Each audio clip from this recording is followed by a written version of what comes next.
Buenos días, hermanos. Nuevamente les saludamos desde Sonora. Hoy traemos una palabra que Dios me dio para compartir contigo, algo controversial, porque se titula El ruido delicado del silencio. Por eso es controversial, porque el silencio es controversial al ruido. Pero vamos a ver de qué se trata. Vamos a orar. En el nombre de Jesucristo nos acercamos delante de tu presencia y queremos darte gracias porque un día más nos permites estar en esa presencia tuya predicando de tu palabra. Que esta palabra pueda llegar a más corazones a través de este medio de internet. En el nombre de Jesucristo te pedimos que a través del Espíritu Santo tú abras el entendimiento y también abras los medios para poder alcanzar a más personas. En el nombre de Jesucristo le damos al Espíritu Santo una libertad para que Él haga lo hermoso que Él sabe hacer, y dejamos este tiempo en las manos de nuestro Señor y Rey Jesucristo de Nazaret. Amén. Le repito, el título se llama El ruido delicado del silencio. Una de las cosas por las cuales nos quejamos es porque muchas veces sentimos que en medio de las circunstancias pareciera ser que Dios no está ahí. Entonces, muchas veces nosotros tenemos muchas situaciones y problemas. Cuando oramos pareciera que Dios no nos oye. Por esa razón, esta palabra, porque muchas veces en nuestra desesperación y angustia en la que estamos metidos, pareciera ser de que nuestras oraciones no llegan a un Dios que estamos acostumbrados a oír y responder a nuestras oraciones. De eso se trata la palabra, por eso el título, el ruido delicado del silencio, porque cuando Dios está en silencio es porque Él está trabajando. Quiero que me acompañen a una primera palabra en Primera de Reyes, en el capítulo 19, versículo 11 al versículo 13, y vamos a ver el primer ejemplo en esta vida de Elías, cuando vemos claramente el silencio de Dios. Dice en Primera de Reyes, capítulo 19, versículo 11 al 13, Él le dijo: sal fuera y ponte en el monte delante de Jehová. Y he aquí que Jehová que pasaba, y un grande y poderoso viento que rompía los montes y quebraba las peñas delante de Jehová, pero Jehová no estaba en el viento. Y tras el viento un terremoto, pero Jehová no estaba en el terremoto. Y tras el terremoto un fuego, que Jehová no estaba en el fuego, y tras el fuego un silbido apacible y delicado. Y cuando lo oyó Elías, cubrió su rostro con su manto y salió y se puso a la puerta de la cueva. He aquí que vino a él una voz diciendo: ¿qué haces aquí, Elías? Tuvimos, mi amada esposa y su servidor, la oportunidad de estar en un desequilibrio de salud. Y en ese desequilibrio buscábamos la presencia de Dios. Y sinceramente, cuando nosotros nos venimos de Toluca para Sonora, yo pensé que mi esposa moría. Y en ese silencio de Dios comencé yo a entender que Elías sentía una angustia y una desesperación cuando los pensamientos te atormentan y oras a Dios y parece ser que Dios no está ahí contigo. Bueno, sabemos que Dios dice en Isaías 41:10 que Él nunca te desamparará, nunca te dejará, pero en el momento de la prueba, es muy fácil cuando una persona que está en la prueba te dice: ya no pienses en eso, supéralo, mira, esto va a pasar, y muchas cosas te dicen y se oyen muchas voces, pero tú que estás metido en la situación, cuando estás metido en la prueba, no es tan fácil. No es tan fácil asimilarlo, no es tan fácil nomás salir porque te dicen: pues ora a Dios y mira, sal de allí. No es tan fácil, no es tan fácil. Es fácil para la persona que te lo está diciendo, pero para la persona que lo está padeciendo esa situación ya no es tan fácil, porque sinceramente se siente en una cisterna donde todo es oscuridad y estás en medio del túnel donde no se ve ni siquiera la luz de la esperanza. Es difícil estar en esa situación, es difícil no oír esa voz que tú estás acostumbrada o acostumbrado a oír, esa voz de consuelo, de esperanza y de aliento, aun cuando tú oras, aun cuando tú lees la palabra, aun cuando tú te metes más en la presencia de Dios, pero el silencio de Dios, ahí, en ese silencio de Dios, como seres humanos, hay una desesperanza y una desesperación y un desconsuelo. Esa es una realidad. Pero nosotros tenemos que aprender que a través de esta palabra Dios nos te quiere hablar, Dios me quiere hablar, Dios me ha hablado y eso es lo que yo te quiero compartir. ¿Qué hacer en esos tiempos de silencio de Dios? En Primera de Reyes, en el capítulo 19, en el versículo 12, dice, después del terremoto hubo un fuego, pero Dios tampoco estaba en el fuego. Después del fuego se oyó el ruido delicado del silencio. Cuando tú estás en una prueba, lo que necesitamos entender es buscar qué es lo que Dios está trabajando en tu carácter. ¿Qué es lo que Dios está trabajando en tu mente? ¿Qué es lo que Dios está trabajando en tu ministerio? ¿Qué es lo que Dios está trabajando en tu matrimonio? ¿Qué es lo que Dios está trabajando en tu manera de ver las cosas y en tu relación con Dios? Dios está trabajando arduamente y muy fuertemente en tu vida. Por eso es que Él está en silencio y está esperando en que tú lo entiendas y comprendas que si Dios permitió ese proceso en tu vida es porque Dios está trabajando algo que a Él no le está agradando y que tiene que desaparecer. ¿Y qué crees? No vas a salir de esa prueba si no lo logras entender. Es por eso que nosotros tenemos que inmediatamente buscar en ese silencio de Dios, ¿qué es lo que tú quieres cambiar en mí? Cámbialo, sí, pero házmelo entender para no reincidir en lo que yo te molesté, Padre. Eso es esa es la actitud correcta que tenemos que tener, no de protestar y escondernos, porque nadie se puede esconder de Dios, no de orar y decir, quítame esta carga, no de orar así, sino, qué me estás enseñando? ¿Qué es lo que yo hice o estoy haciendo que a ti no te ha agradado? Por eso has permitido este proceso en mi vida. Esa es la actitud correcta y entonces cuando lo hemos entendido, ¿qué crees? Dios te saca de ahí. Y es lo que nos ha sucedido en nuestra experiencia en estos largos meses.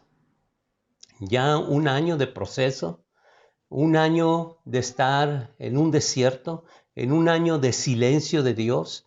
Y hoy Dios nos ha hablado y nos ha dado la oportunidad con ese doble manto de unción para volver en su obra, con una doble unción, porque ya lo entendimos. Ya comprendimos que Dios no hace las cosas sin propósito. Dios se mueve en el silencio como un propósito, así como lo hizo con Elías. En ese ruido delicado del silencio, ahí estaba Dios diciéndole, ¿qué estás haciendo aquí? En lugar de estar en la obra de Dios, ¿qué estás haciendo aquí? Levántate y vuelve a la obra. Y eso es lo que quiere Dios. Siempre Dios te va a detener en su obra porque quiere hacer algo para su propósito. No para tu propósito, sino para el propósito de Dios. ¿Por qué? Porque Él no está conforme con que llevemos fruto. Él quiere que llevemos mucho fruto, como dice en el libro de Juan. El Padre está contento en que nosotros llevemos abundante fruto ante su presencia. Quiero llevarte al libro de Isaías, en el capítulo 50, versículo 10 y versículo 11, porque este pasaje conmovedor, y conmovedor porque es nuestra vida real, donde vemos que Jehová nos reprende a muchos como yo, como a mi esposa, y a muchos de ustedes nos reprende de una manera que no le podemos sacar la vuelta, porque no son cosas fáciles de sobrellevar, son cosas difíciles. Cosas que piensas que incluso vas a morir, hasta te acercas a la orilla de la muerte porque en realidad la ves muy cerca, a ese grado. Pero Dios está allí, ahí está, cuidando de que no vaya más allá de tus fuerzas. Dice en Isaías 50, versículo 10 y versículo 11, ¿Quién hay entre vosotros que teme a Jehová y oye la voz de su siervo? El que anda en tinieblas y carece de luz. Confíe en el nombre de Jehová y apóyese en su Dios. He aquí que todos vosotros encendéis fuego y os rodáis de teas, andar en la luz de vuestro fuego y las teas encendidas. De mi mano os vendrá esto, en dolor seréis sepultados. La palabra aquí en Isaías dice que en el versículo 10 dice que andas en tinieblas. ¿Para quién es esta palabra? Para los que andamos en tinieblas.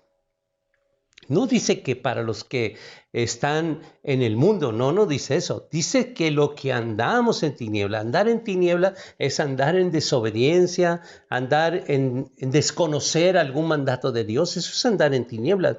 Para ellos es esta palabra, para todos y cada uno de nosotros, porque nosotros andamos en nuestra propia luz, dice el versículo 11. He aquí que todos vosotros encendéis tu fuego.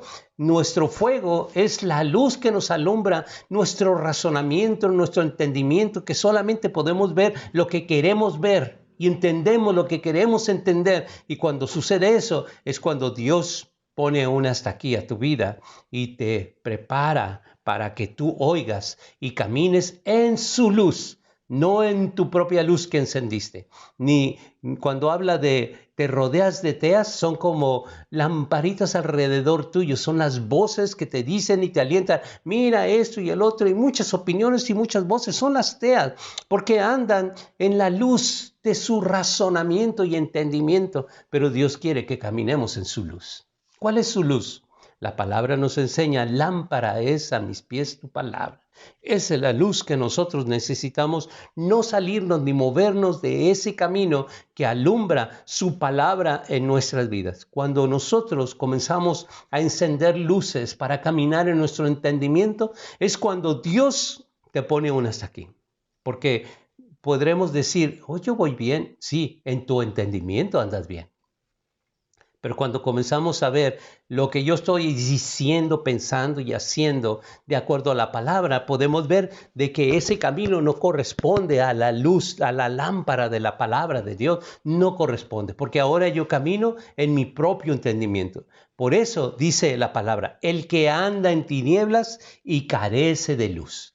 Carece de la luz de la palabra. Carece de esa luz que debe de guiar nuestro camino ministerial.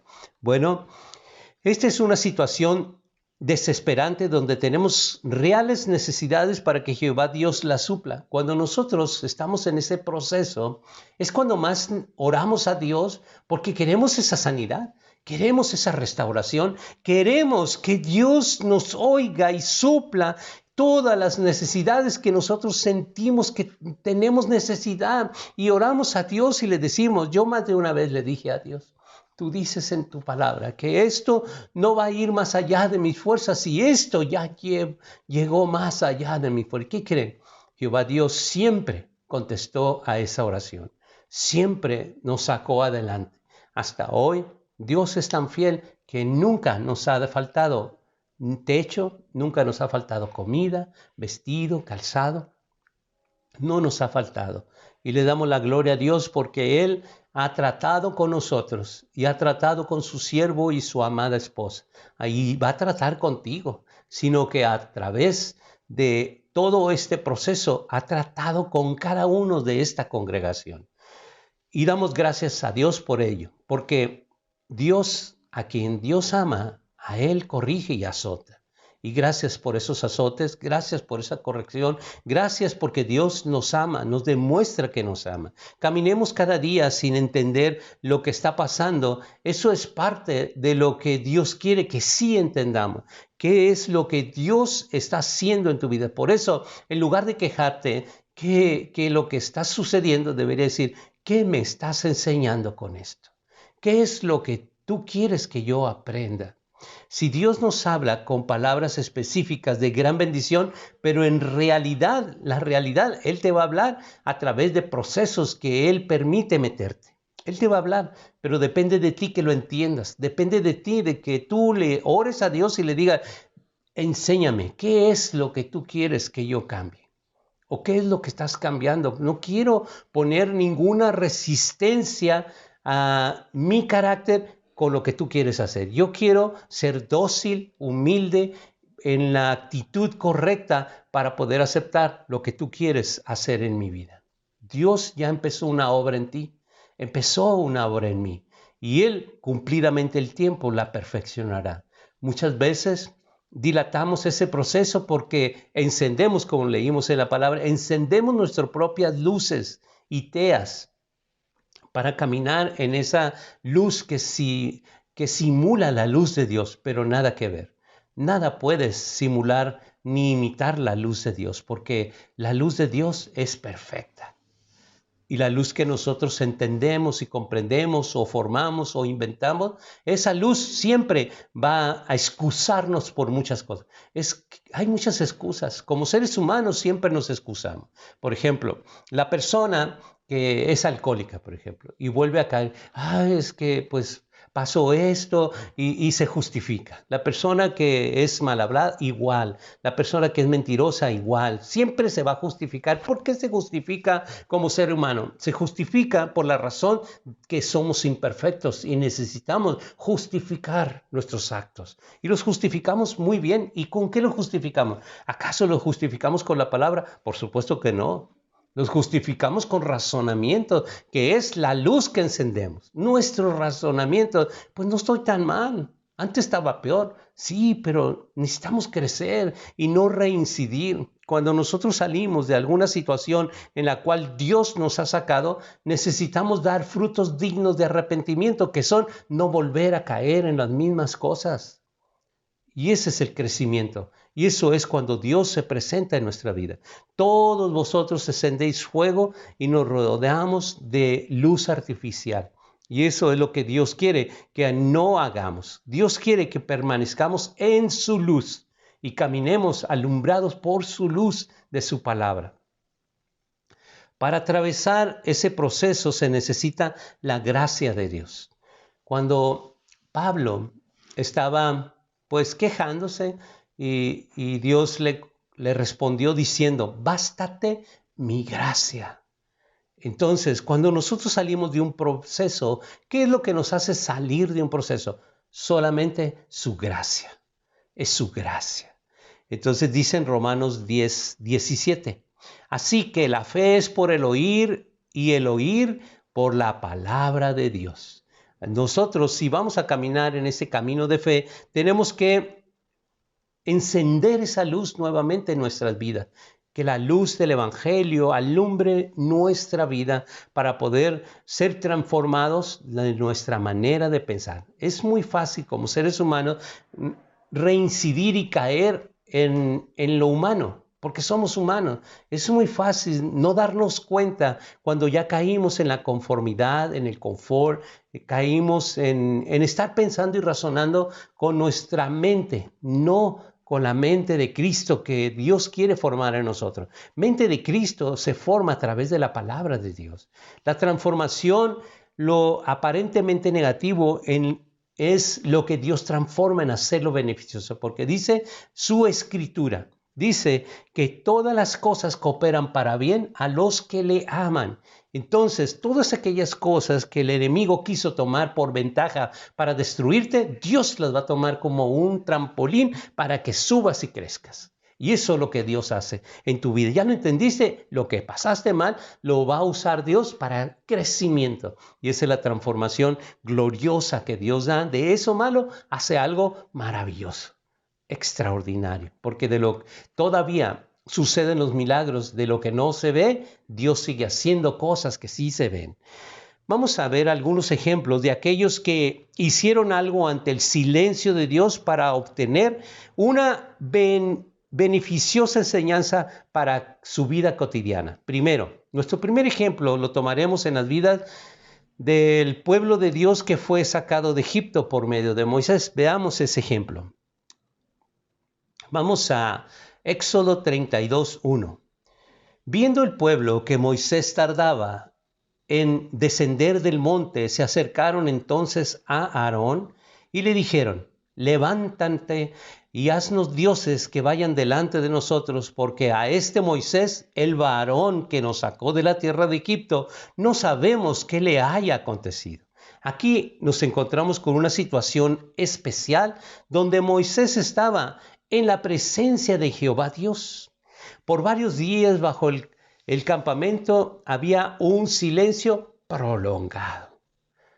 El pueblo quería saber de Moisés, quería saber de Jehová Dios, pero había un silencio prolongado. En ese silencio, Dios siempre tiene propósitos. Dios siempre, en ese silencio, a Moisés lo estaba reteniendo con el propósito de que el pueblo se diera cuenta de lo que había de idolatría en sus corazones, que salió a florecer. ¿Por qué? Por el silencio de Dios. Salió a florecer eso podrido del pueblo que había elegido Dios para sacarlos de la esclavitud. ¿Y cómo iba a salir? En el silencio de Dios. Y en ese silencio, en esa enfermedad, en esa situación donde Dios te ha permitido, es porque Dios quiere que tú saques eso podrido de tu corazón para que tú te des cuenta que eso es lo que Dios quiere destruir en ti.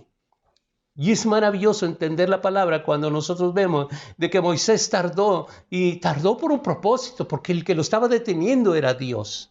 ¿Por qué? Porque quería enseñarles al pueblo qué podrido traían su corazón lleno de idolatría. Sí, Jehová Dios, pero dentro de ellos sus ídolos metidos entre sus ropas. Dice en Éxodo 32, versículos 7 y 8.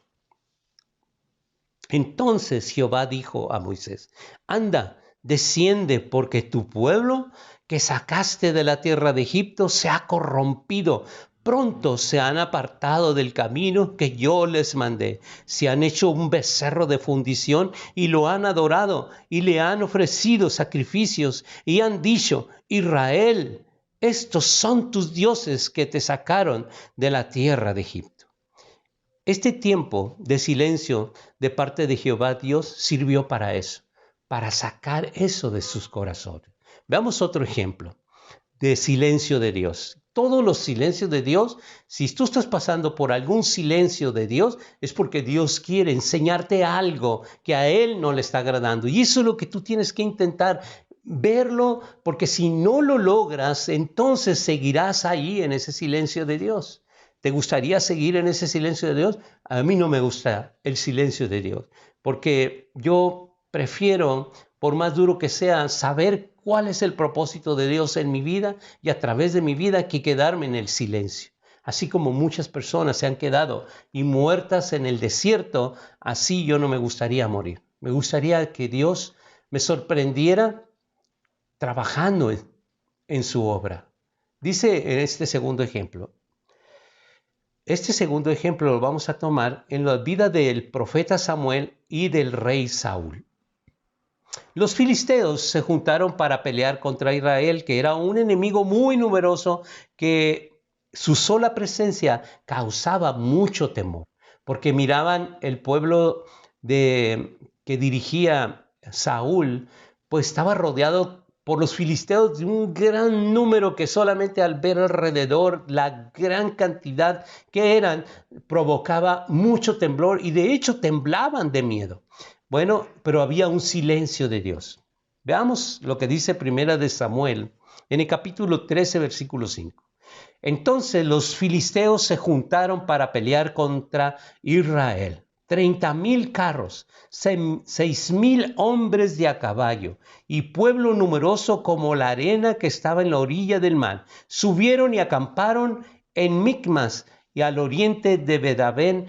Era una situación desesperante para el pueblo de Dios, desesperante y apremiante, porque de hecho ellos temblaban de miedo al ver la impotencia de su pequeño número comparado con la gran cantidad de guerreros que los rodeaban. Dice en el versículo 7, dice: algunos de los hebreos pasaron el Jordán a la tierra de Gad y Galat, pero Saúl permanecía aún en Gilgal y todo el pueblo iba tras él temblando.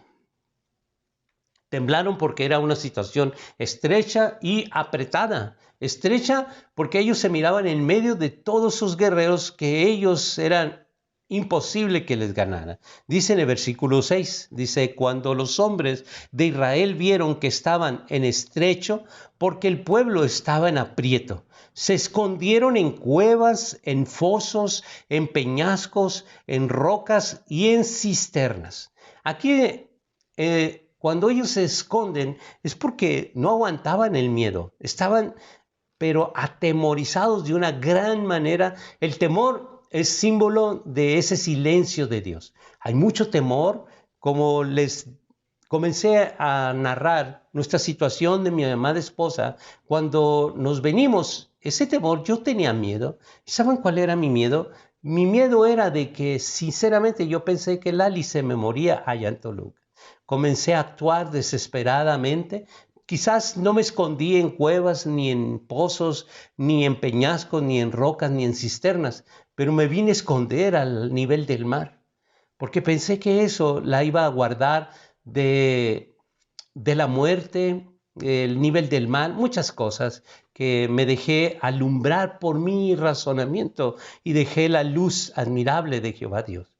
En un momento dado, quizás me estás juzgando, pero en un momento de tu vida, muchas veces pasamos por esas situaciones, porque nadie estamos exentos en pasar por alguna situación donde tu mente comienza a ir más allá de lo normal, de lo razonable, de lo humano. ¿Por qué? Porque estás en desesperación, como lo estaba aquí este pueblo. Dice en Primera de Samuel, capítulo 12, versículo 16, esperar aún cuando empezó el silencio de Dios, es cuando Jehová Dios le dijo a Samuel, esperar aún ahora y mirar esta gran cosa que Jehová hará delante de vuestros ojos. Cuando le dijo eso al profeta Samuel y se fue de su presencia del rey Saúl, entonces entró en el silencio de Dios. En ese silencio de Dios que cuando llegó los filisteos a rodear el pueblo que andaba con Saúl, pues él entró en desesperación. Estaban sus guerreros más fuertes temblando de miedo, escondiéndose en cuevas, en pozos, tras peñascos, se escondían temblando. Entonces, estaban en una desesperación. Quiero que me acompañes a ver en el capítulo 13, versículo 8 y 9. La palabra de Dios dice así. Y él esperó 7 días conforme al plazo que Samuel había dicho, pero Samuel no venía a Gilgal y el pueblo se le desesperaba. Entonces dijo Saúl, traedme holocausto, ofrendas de paz, y ofreció el holocausto. Cuando vemos que la desesperación, aquí vemos, él estaba esperando porque Jehová Dios a través de Samuel le había dicho, espera, cuando yo llegue voy a dar un sacrificio a Dios. Pero en ese silencio, Dios hizo que Saúl se diera cuenta de lo que había en su corazón, un corazón desobediente, un corazón desleal a Dios. Y eso lo mostró con ese silencio. Sacó de su corazón de Saúl, del rey Saúl, esa desesperación en los soldados, no la confianza en Dios, sino en la desesperación de verse rodeados. ¿Y dónde estaba Dios? Él estaba en silencio, pero estaba trabajando en el corazón de Saúl para provocar que se destruyera, no, para provocar que él mirara en su corazón y se arrepintiera y le pidiera perdón a Dios quien la estaba fallando. Ese era el propósito de Dios, pero no sucedió así. Su carnalidad lo dirigió a otra dirección y fue lo que lo hizo perder. Cuando en el versículo que leímos, el versículo 9 dice, entonces dijo Saúl, traedme holocausto. Ahí vemos de que él en la desesperación, el sacrificio le correspondía solamente hacerlo a Samuel, no al rey. Veamos en lo que dice en Primera de Samuel, versículo 13 y versículo 14. Entonces Samuel dijo a Saúl, locamente has hecho. No guardaste el mandamiento de Jehová tu Dios que él te había ordenado. Pues ahora Jehová hubiera confirmado tu reino sobre Israel para siempre, mas ahora tu reino no será duradero. Jehová se ha buscado un varón conforme a su corazón, el cual Jehová ha designado para que sea príncipe sobre su pueblo, por cuanto tú no has guardado lo que Jehová te mandó. Cuando vemos estos ejemplos de vida que Dios escogió para nuestros ejemplos de vida. Vemos que por más desesperante que sea la situación, nosotros seguiremos confiando en Dios, no en nuestras propias lámparas, nuestro propio entendimiento. Tenemos que seguir confiando en su provisión y que si Él nos escogió, Él va a decidir qué camino tomar y cómo hacerlo. No como nosotros querramos, es como Dios lo dice. Y Él dejó muy bien estipulado y marcado en las Sagradas Escrituras todo lo que nosotros debemos hacer. Nada debemos hacer que no esté escrito. Toda la Escritura es provechosa para nuestra enseñanza. Cuando nuestra alma se corrompe por la desesperación, habrá una terrible consecuencia por no haber esperado en medio del silencio de Dios. Hay que esperar y hay que saber esperar. Esperar porque el silencio es desesperante, sí, porque Dios está sacando de tu corazón lo podrido que hay en él. Solo está atento qué es lo que quieres o qué es lo que está surgiendo en ese silencio de Dios. Y eso es lo que Dios te está mostrando. Pero nosotros en la desesperación actuamos como le dijo Samuel, has actuado locamente. Actuamos locamente. Y eso es lo que Dios quiere que tú veas. Él ya lo vio, por eso Él guarda silencio para que tú lo veas, para que yo lo vea. Vamos a un tercer ejemplo. Nuestro tercer ejemplo lo tomaremos de la vida de una mujer cananea en Mateo 15. Mateo 15, versículo 21 al versículo 28. Vamos a ver el silencio de Dios en esta mujer cananea. Saliendo Jesús de allí, se fue a la región de Tiro y de Sidón. Y he aquí una mujer cananea que había salido de aquella región clamaba diciendo, Señor, hijo de David, ten misericordia de mí. Mi hija es gravemente atormentada por un demonio. Pero Jesús no le respondió palabra. Entonces, acercándose sus discípulos, le rogaron diciendo, despídela, pues da voces tras nosotros. Él respondiendo dijo, no soy enviado sino a las ovejas perdidas de la casa de Israel. Entonces ella vino y se postró ante él diciendo, Señor, socórreme. Respondiendo él dijo, no está bien tomar el pan de los hijos y echarlo a los perrillos. Y ella dijo, sí, Señor, pero aun los perrillos comen de las migajas que caen de la mesa de sus amos. Entonces respondiendo Jesús dijo, oh mujer, grande es tu fe, hágase contigo como quieres, y su hija fue sanada desde aquella hora. Podemos ver aquí en este ejemplo que el silencio de Dios no era para que ella viera algo, sino para que sus apóstoles miraran lo que en sus corazones había, porque ellos actuaban de una manera lejos de la misericordia. Le decían, córrela, despídela, porque da voces detrás de nosotros. Fíjense lo que había en sus corazones. ¿Qué es lo que sirvió y para qué sirvió esto? Los apóstoles más adelante, llega un hombre con su hijo queriéndolo sanar y los apóstoles no pudieron. Y más adelante les pregunta a ellos ahora a Jesús, ¿por qué nosotros no pudimos sacar a este demonio? Por su falta de fe, les dijo.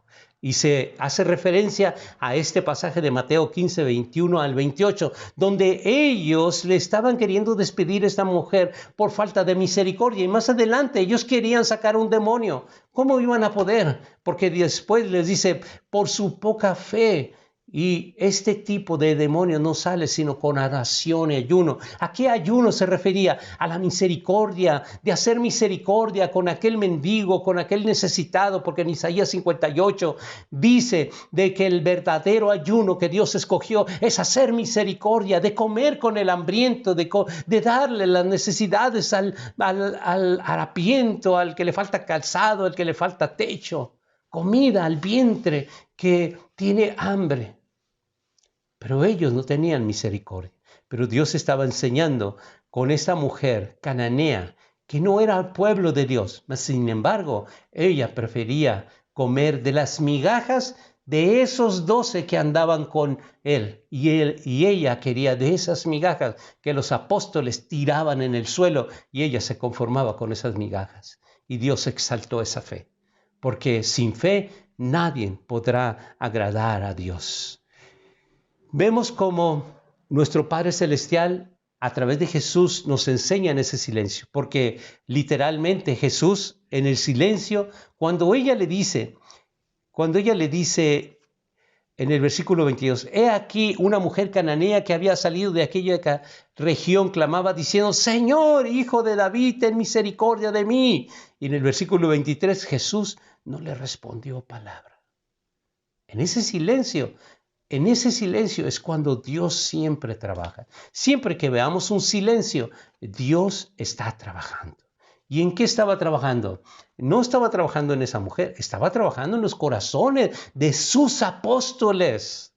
Y ahora nos hace a nosotros esta enseñanza de ver de que muchas situaciones las podemos aprender a través de otras personas que están cerca de nosotros para que nosotros aprendamos, porque tenemos que estar bien atentos a lo que Dios está haciendo a nuestro alrededor. Yo veo a una familia muy cercana a mí, que es mi familia por medio de mi esposa, y yo veo muchas enseñanzas que Dios me da a través de esta familia.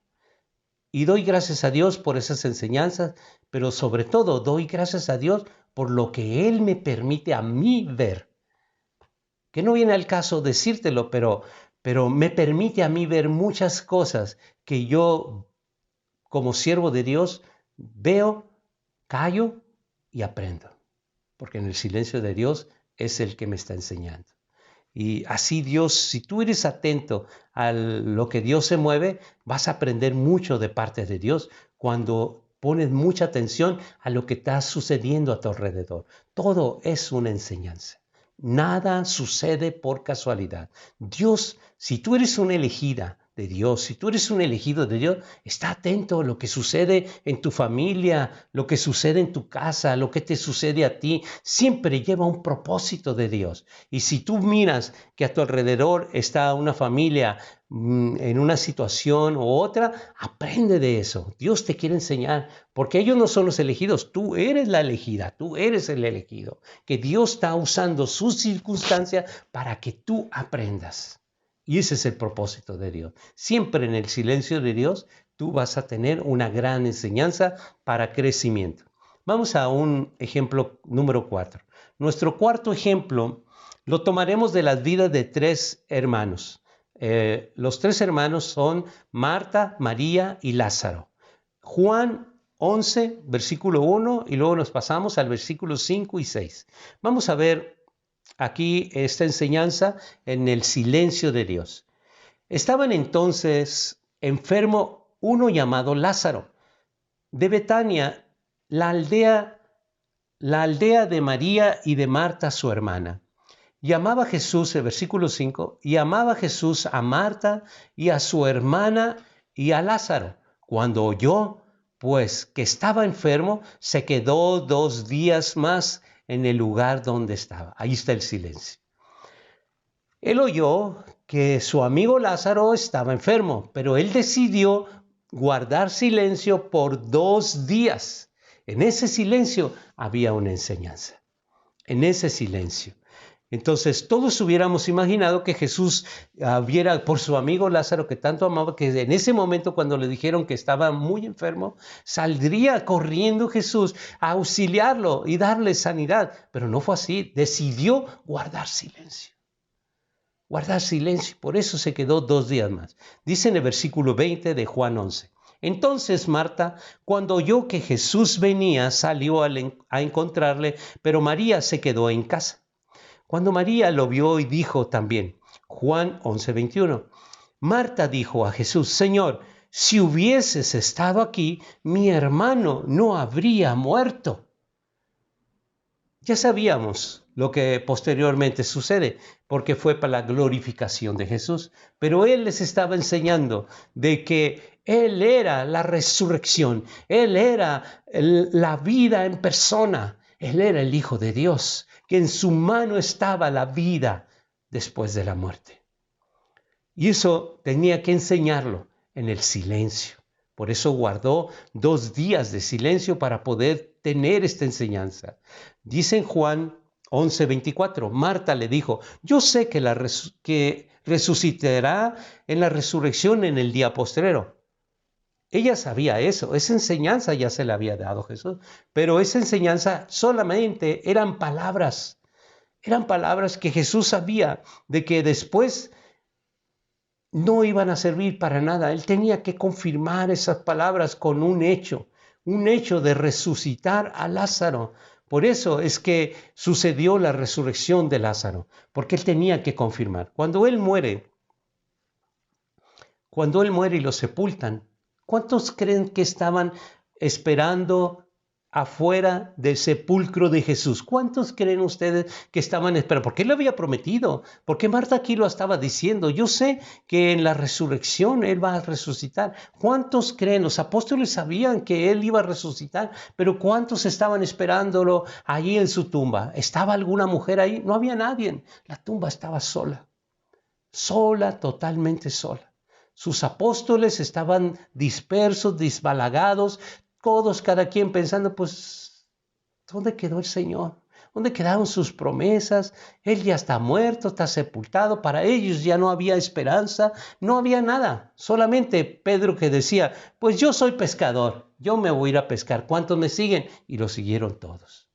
Se fueron a sus oficios. Cuando yo recuerdo que Jesús los había sacado de ser pescadores para hacerlos y convertirlos en pescadores de hombres. Dice en Juan 11:24, Marta le dijo, yo sé que resucitará en el día de la resurrección, pero Jesús tenía otros planes. Jesús quería que a través de la resurrección de Lázaro ellos miraran de que Él era. Su palabra era suficiente para decirle a Lázaro, Lázaro, sal fuera. Y el que estaba muerto por 4 días salió. Y esa era la enseñanza. Y es la enseñanza para nosotros. Siempre que hay un silencio de Dios, siempre va a existir una enseñanza. Así que en el silencio de Dios, ¿cuál es el silencio de Dios? Cuando tú estás pasando un proceso, cuando tú estás pasando por una enfermedad, cuando tú has pasado por un accidente, cuando tú estás pasando por alguien que se te fue de este mundo, cuando tú estás pasando por una pérdida irremediable, Dios siempre va a tener una enseñanza en ese silencio, porque pareciera ser de que Dios guarda silencio y lo guarda, sí, con un propósito, porque Dios es un Dios de propósito. Ahora vamos a ver 7 áreas en las Sagradas Escrituras que nos refuerzan nuestra fe en cuanto al silencio y las respuestas de Dios.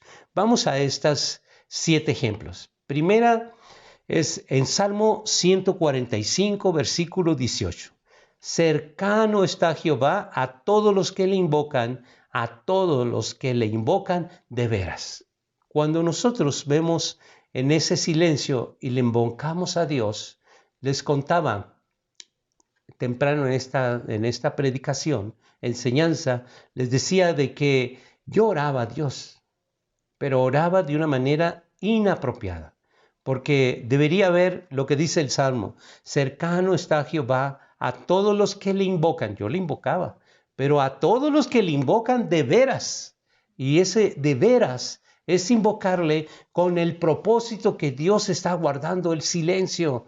No es que Dios ya te ha desamparado, Dios no te ha desamparado, ni te ha dejado a la suerte en tu enfermedad y en tu proceso. Dios está contigo. Que lo invoques de veras sería de decirle cuál es el propósito de Dios por cual Él permitió que tú estés en esa situación. Él no te va a dejar morir. Él solamente quiere que tú aprendas. En el segundo ejemplo dice Jeremías 29, 12 y versículo 13. Entonces me invocaréis y vendréis y oraréis a mí, y yo os oiré. Y me buscaréis y me hallaréis, porque me buscaréis de todo vuestro corazón. Y esas cosas ocultas que cada uno de nosotros no conocemos, las vas a aprender en el silencio de Dios. Allí en ese silencio tú las vas a aprender. ¿Cuál va a ser tu proceso o cuál es tu proceso en este momento? Yo no lo sé, pero si estás en uno de ellos, entonces en ese silencio de Dios, Dios te quiere enseñar algo que solamente es para ti. El tercer ejemplo está en Jeremías 33:3, que dice: clama a mí, yo te responderé y te enseñaré cosas grandes y ocultas que tú no conoces. Y te lo va a enseñar. Si tú eres la persona que le pregunta a Dios, no para qué, sino qué es lo que tú me estás enseñando. En Marcos 11:24 dice la Escritura: por tanto os digo que todo lo que pidiereis orando, creed que lo recibiréis y os vendrá. Cuando nosotros creemos y estamos en ese punto de desesperación diciendo, tirando, como dicen por aquí en Sonora, tirando la toalla, donde ya no te quedan más fuerzas y clamas a Dios y le dices, y creyendo que Él te va a responder, ya no aguanto. Esto es todo, ya mis fuerzas ya no dan para más. Cuando tú crees que recibirás, ese socorro vendrá. Lo hemos experimentado en este tiempo. Lo hemos experimentado y sabemos que esto es real. Dios es real. Dice en Romanos, el quinto ejemplo, y de igual manera, Romanos 8:26, de igual manera el Espíritu nos ayuda, Espíritu con E mayúscula, se refiere a Jehová Dios. Cuando está en la Escritura Espíritu solo, no dice Espíritu Santo, dice Espíritu solo y con E mayúscula, y se refiere al Padre. Y de igual manera el Espíritu nos ayuda en nuestra debilidad. Pues, ¿qué hemos de pedir como conviene? No lo sabemos, pero el Espíritu, otra vez solo, no dice el Espíritu Santo, dice Espíritu, pero el Espíritu mismo intercede por nosotros con gemidos indecibles. El Espíritu, la presencia, la persona de Jehová Dios en ti va a interceder de poner palabras en tu oración para que tú puedas, a través, incluso cuando estás en ese dolor tan grande que no puedes articular palabras, van a salir esos gemidos que Dios mismo contestará porque los entiende, porque Él es el que los produce. Es la persona de Jehová Dios que produce esos gemidos desde dentro de tu corazón. Y esos son los gemidos que Él produce para tener una respuesta rápida y eficaz. 6. En Filipenses 4, versículos 6 y 7 dice: por nada estéis afanosos, sino sean conocidas vuestras peticiones delante de Dios con toda oración y ruego, con acciones de gracia, y la paz de Dios, que sobrepasa todo entendimiento, guardará vuestros corazones y vuestros pensamientos en Cristo Jesús. Más allá de lo que tú puedas entender, más allá de lo que tú puedas comprender, más allá de todas las cosas, va a sobrepasar lo que Dios quiere hacer en tu vida y a través de ese silencio que Dios ha estado trabajando en tu vida, porque Él quiere que crezcas y Dios solamente va a hacerte crecer a través de su silencio. Séptimo y último, Hebreos 4:16. Dice la palabra: acerquémonos, pues, confiadamente al trono de la gracia para alcanzar misericordia y hallar gracia para el oportuno socorro. El oportuno socorro es cuando estás en la desesperación y en la angustia. Tu oportuno socorro se llama Jehová Dios, que te quiere beneficiar con su gracia en ese silencio que aparentemente tú dices que es un silencio de Dios, pero es cuando más Él está trabajando. Por lo que hemos visto, podemos decir que los tiempos de silencio de Jehová Dios los utiliza de esta manera. Primero, Él va a utilizar el silencio para que aprendamos que antes que nuestro Padre Celestial vaya a hacer algo, siempre viene primero tiempos de silencio. Muchas veces es un silencio prolongado. Si Dios va a hacer algo en tu vida, antes de que lo haga, va a haber un silencio. Primero va a haber un silencio. Quiere decir que si en este momento tú estás pasando un silencio, es porque Dios quiere darte una doble unción. Dios te quiere dar algo más grande. Por eso es que estás en silencio. Y es por eso que debes de glorificar a Dios. Decirle: ya lo entendí. Ahora el proceso que yo estoy pasando de silencio, donde no Parece que estás tú aquí cerca. Sé que tiene un propósito porque tú me quieres dar una doble unción. Porque sin proceso no hay bendición. Y eso es lo que Dios quiere que tú entiendas. En tiempo de silencio de Dios es un tiempo que tú tienes que entender que está utilizando porque te quiere dar una doble unción, una mayor bendición. Pero antes de que eso llegue, te tiene que poner en un silencio Dios. Número 2, ¿cómo utiliza Dios su silencio? 2, para que nos demos cuenta de aquellas cosas que tenemos y que tenemos que darle derecho legal a Jesucristo, al Espíritu Santo, a Jehová Dios, para que cambie y transforme lo que quiera Él cambiar. No lo que tú quieras que Él cambie, sino lo que Él quiera cambiar en tu corazón. Para que su vida sea tu vida, su presencia sea la persona de Jehová Dios que se mueve con libertad en tu vida, pero también a través de tu vida. Porque la voluntad de Dios se quiere llevar a cabo y tú tienes una resistencia. Y esa resistencia en ese silencio de Dios te la va a hacer ver. Esa resistencia que a Dios no está siendo glorificado, esa resistencia es la que Dios quiere que tú la veas para que sea quitada de tu corazón y puedas avanzar y crecer. Número 3. Para que nos demos cuenta de que tenemos la apresuramiento, que solo nos interesa la bendición en vez de aprender la lección espiritual. Solo queremos que Dios se dé prisa, que rápido se den las cosas. Queremos que de la noche a la mañana ya lo aprendí, vámonos, rápido, todo queremos rápido. Pero Dios tiene sus tiempos. Dios tiene sus tiempos.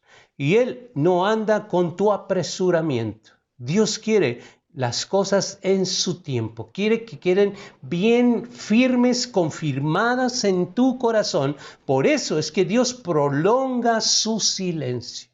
Y en ese prolongamiento de silencio, entre más tú estés con un espíritu de apresuramiento, en ese espíritu de apresuramiento lo que estás haciendo es que prolongue más su silencio.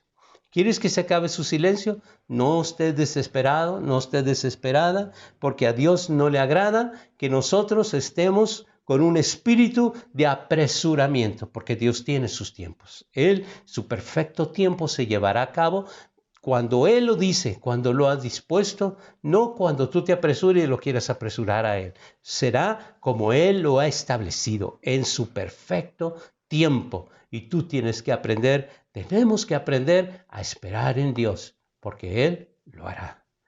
4, para que nos demos cuenta, ese silencio de Dios es para que nos demos cuenta si tenemos fe genuina, perdurable y estable. Perdurable porque muchas veces se prolonga y tu fe está siendo probada. Perdurable porque muchas veces en ese prolongamiento se cae la fe y comienzas a actuar nuevamente, entonces se prolonga más el silencio. Y estable, si tu fe está siempre en una estabilidad de creer y confiar en Dios, eso es lo que Dios quiere, que tú des cuenta de que si tú tienes un espíritu de apresuramiento, tu fe no está siendo perdurable y estable. Por eso es que tú tienes que probar de que tu fe es genuina con una permanencia y una estabilidad a pesar de la prueba, en esa estabilidad. 5, para que todos nos demos cuenta si realmente creemos que Jehová Dios está en control de todo lo que nos pasa, a pesar de los tiempos difíciles que estamos atravesando. Pero Él tiene el control de todo lo que te está pasando, Él tiene el control de tu vida, Él tiene el control de lo que tú comes, lo que tú vistes, lo que tú calzas, lo que tú todo tiene el control. Si Él tiene el control, tú te tienes que dar cuenta a través de ese silencio de Dios. Y Él ya se dio cuenta. Solamente Él quiere que tú te des cuenta. Por último, algo muy importante, que por medio de las Sagradas Escrituras quiero que les quede en sus corazones grabado, porque la palabra de Dios es la que no vuelve vacía. Yo quiero que tomes en cuenta este silencio de Dios, porque es muy importante. En Santiago capítulo 1, en el capítulo 5 y versículo 8, y me gustaría mucho que lo ubicaras en tu celular, en tus sagradas escrituras, que este silencio en lo cual Dios quiere dejarte una marca en tu corazón y que esta palabra no se vaya así una predicación más, sino que quede grabado en tu corazón por medio de esta palabra que no ha de volver a Dios vacía. Dice en Santiago capítulo 1, versículos 5 al 8. Y si alguno de vosotros tiene falta de sabiduría, pídala a Dios, el cual da a todos abundantemente y sin reproche, y le será dada. Pero pida con fe, no dudando nada, porque el que duda es semejante a la onda del mar que es arrastrada por el viento y echada de una parte a otra. No piense, pues, que tal haga, que recibirá cosa alguna del Señor. El hombre de doble ánimo es inconstante y todos sus caminos. La sabiduría, cuando nosotros estamos en un silencio de Dios, ¿qué nos falta cuando no comprendemos? Sabiduría de Dios. Cuando no comprendemos, lo primero que tenemos que hacer es pedirle a Dios sabiduría. Es que yo no entiendo por qué estoy así. Lo que falta, te falta sabiduría de Dios. Pues dice Dios a través de esta palabra, si alguno de vosotros tiene falta de sabiduría, pídesela a Dios. Es que yo no entiendo por qué estoy pasando por esto. Yo no entiendo por qué todo lo que emprendo me va mal. Yo no entiendo por qué hago eso sale mal. ¿Por qué hago esto me sale mal? ¿Por qué hago el otro me sale mal? Pídele sabiduría a Dios porque Él te quiere dar su sabiduría para que tú puedas comprender y entender todo lo que hablamos en esta palabra de predicación, enseñanza. Todo lo que Dios quiere en ese silencio es que tú aprendas. Pero si no estás aprendiendo nada, es porque te falta sabiduría. Y la sabiduría solamente, como dice el versículo 6, pero pida con fe, no dudando, porque el que duda es semejante a la onda del mar que se es arrastrada por el viento y echada de una parte a otra. Pero dice Dios en el 7, no pienses pues que si tú estás haciendo así, recibirás alguna cosa. O sea, no pienses que si tú dudas vas a recibir sabiduría de Dios, no. Dios que sopesa tu corazón tiene que saber tu corazón de que estás pidiendo y pidiendo con fe, una fe que Dios está mirando. Si Dios no te guía en determinada circunstancia, su sabiduría te servirá de brújula para todas las decisiones. Eso sí, no estará desarrollada en personas que no buscan la comunión constante con Dios. Por lo tanto, ¿estás dispuesta a buscar la comunión con Dios cada día? Espero que sí. Como ministro de Dios, espero que este estudio haya sido bendición para cada uno de ustedes. Que Dios le bendiga mucho. Les amamos y esta es la palabra que Dios me dio para compartir con ustedes y la he compartido en el nombre de Jesucristo. Padre, gracias. Gracias por una vez más hablarnos. Muchas gracias por tu silencio que nos has hecho pasar. Gracias porque hasta hoy hemos entendido y comprendido de que en el silencio es cuando tú trabajas en nuestros corazones. Gracias. Bendigo, Padre, a tu pueblo en el nombre de Jesucristo. Amén.